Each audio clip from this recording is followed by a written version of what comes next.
बहू और बुलेट। घर के बाहर फट फट फट की जोर से आवाज हुई। सीमा को लगा कि पटाखे फूट रहे हैं। वो डर के मारे घर से बाहर निकली। देखा तो सामने योगेश यानी कि पतिदेव एक बुलेट बाइक पर बैठे हैं।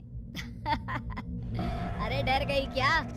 बाइक लेकर आया हूँ तुम्हें घुमाने के लिए। सच में? मुझे लगा पटाखे फूट रहे हैं। अरे पटाखे भी फूटेंगे और मिठाई भी बटेगी। माँ को तो बुलाओ। माँ भी बाहर आ जाती है।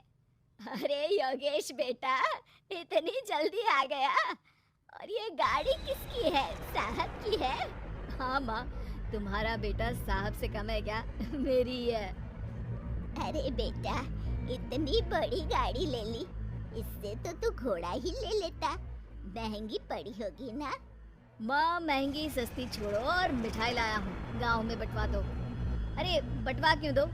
पीछे बैठो, गांव में बांट कर आते हैं। सब खुश थे।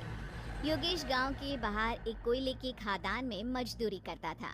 मेहनत और अकल से उसने वहां ठेकेदारी का काम सीख लिया और सूझबूझ से ठीक ठाक पैसा बनाने लगा। गांव में बात फैल गई कि योगेश के घर धमाका गाड़ी आई है। ऐसी गाड़ी पहले कभी किसी ने गांव में तो देखी नहीं थी। योगेश और माँ गाड़ी से वापस घर आ जाते हैं। बेटा, बाबूजी ऊपर से देख रहे होंगे और आशीर्वाद भी दे रहे होंगे तुझे। वो होते तो उनको भी घुमाता माँ। पूरे गांव में नाच नाच के मिठाई बांटते जाते, जैसे मैंने नाच नाच के बांटी थी जब वो अपने लिए एक साइकिल लेकर आए थे। बस बस, बाबूजी दो बात भी सुनाते कि फटफट वाली फटफटी ले आया। सीमा आगे कहती है, अपने लिए तो ये गाड़ी ले आए और मेरे लिए? अरे ये गाड़ी तुम्हारे लिए ही तो है। पक्का मेरे लिए है? अरे पक्का तुम्हारे लिए है। अगली सुबह जब योगेश सो रहा होता है तो उसे बाहर से गाड़ी की आवाज आती है। वो घबरा कर चिल्लाता है, चोर चोर, मेरी गाड़ी ले जा रहा है, चोर चोर। माँ भी जागती है और योगेश के साथ दरवाजे की तरफ भागती है। जैसे ही दोनों बाहर निकलते हैं तो देखते हैं कि सीमा गाड़ी चला रही है। अरे बहू, नाक कटवाओगी क्या? ये क्या कर रही हो? अरे गिर जाओगी, ये क्या कर रही हो तुम? सीमा गाड़ी को रोक कर कहती है, सारे गांव में घुमा लाई, कहीं नहीं गिरी। क्या? सारे गांव में घुमा लाई? अरे लोग क्या कहेंगे बहू? सोचा क्या एक बार? यही कहेंगे कि कितनी अच्छी गाड़ी है। अरे तुम्हारे बारे में। हाँ, कहेंगे ना कि देखो कितनी अच्छी गाड़ी पर बैठी है।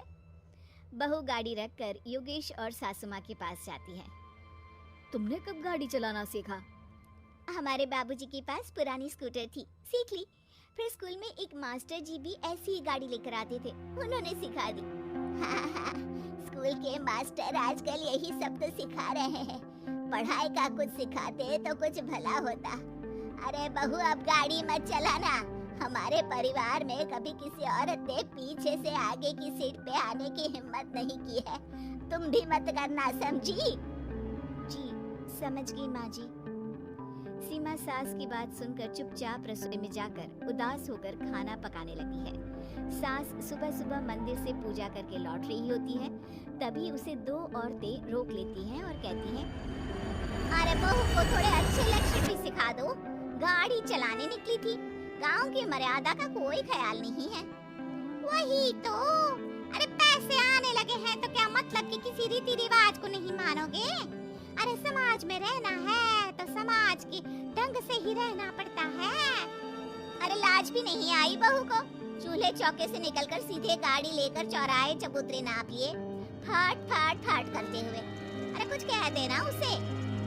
अरे ये क्या कहेगी? बूढ़ी सास है, इनकी थोड़ी ना चलती होगी घर में।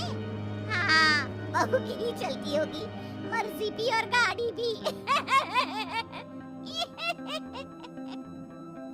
सास सब सुनकर घर आती है और बहू को चिल्ला के बुलाती है, अरे नाक कटवा दी सबके सामने गाड़ी चलाकर।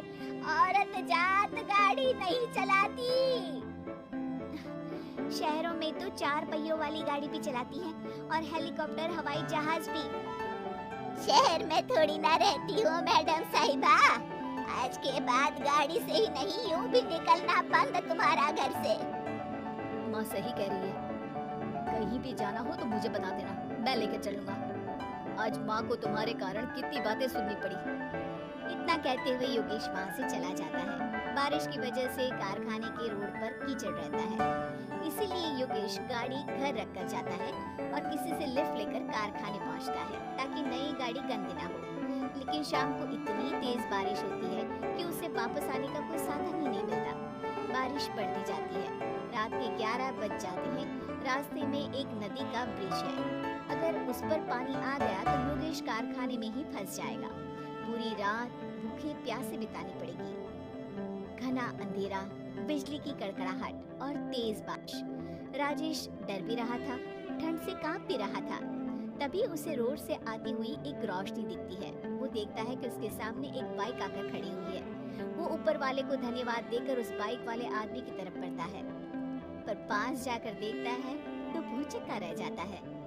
सीमा, तुम यहाँ इतनी बारिश में गाड़ी पर? पहले बैठो तो, नदी ब्रिज पे आ जाएगी तो जाना मुश्किल हो जाएगा। योगेश गाड़ी के पीछे बैठता है। सीमा गाड़ी चला रही है। मैंने तो तुमको पहचाना ही नहीं। गाड़ी की आवाज तो पहचानी होगी ना? अरे पर मुझे नहीं पता था कि तुम आओगी। अच्छा किया कि तुम आ गई। माँ नहीं आने दे रही थी, पर हमेशा पति पत्नी की रक्षा थोड़ी ना करेगा, पत्नी को भी तो करनी चाहिए। योगेश को सुबह अपने किए पर पछतावा होता है। उसकी आंख में आंसू आ गए जो बारिश की बूंदों में बह गए थे। उसके बाद सीमा को सास ने और योगेश ने खुशी खुशी समाज की सीमा लांघने की मंजूरी दे दी। अब वो जहाँ भी जाती फट फट फट गाड़ी पे ही जाती।